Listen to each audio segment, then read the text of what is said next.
Hi guys, it's me again, your Kuya Binoy. Today, mag-unbox na naman tayo ng dalawang Havas Hit Labubu toy na version 2, di ba? Ito, this one, this two.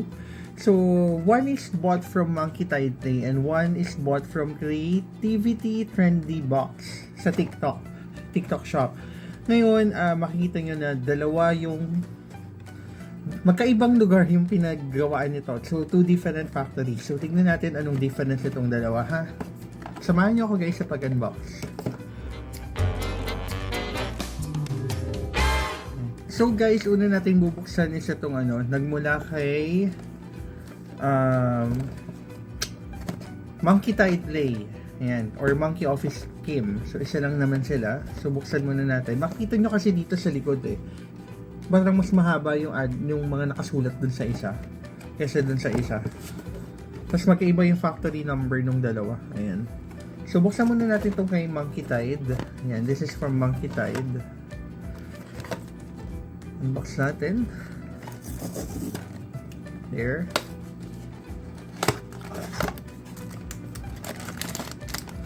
Ooh, ayan. Tapos, meron din siya nung ganyan. At, ang nakuha ko ngayon, si Baba ang nakuha ko ngayon. Baba.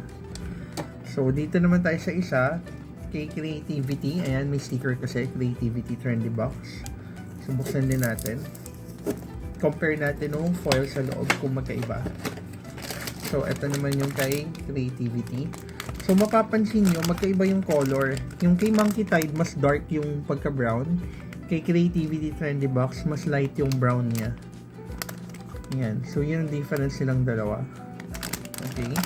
So, dito naman kay Creativity, ang nakuha natin. So, meron din siyang ganito.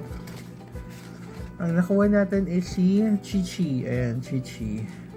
So, tingnan natin, yung difference ng dalawa. So, unahin natin itong isa. Buksan ko na, ha. Yan. Yan. Ito yun, si Baba. Yan. Yan si Baba. So, yung sa niya, tela pa rin. Tapos meron ng ganito, yung Pop Mart. So, sa isa naman, box din natin.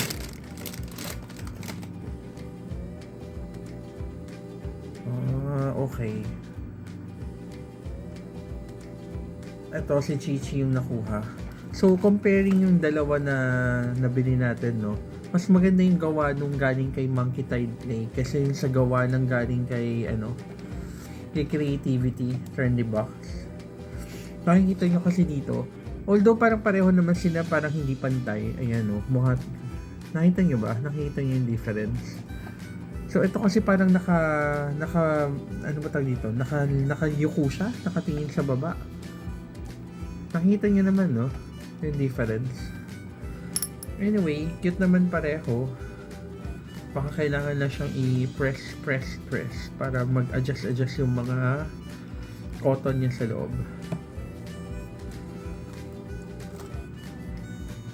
So, parang pag sa quality na titingnan ko ngayon, mas maganda pa rin yung quality nung kay Monkey Tide Play. So guys, so dun sa mga nagbabalak bumili ng Labubu version 2, I suggest you go for Monkey Tide Play, Monkey Office Team. Mas maganda yung quality nung version 2 niya kaysa dito kay Creativity Trendy Box. Kasi para talaga hindi siya pantay, parang may mali.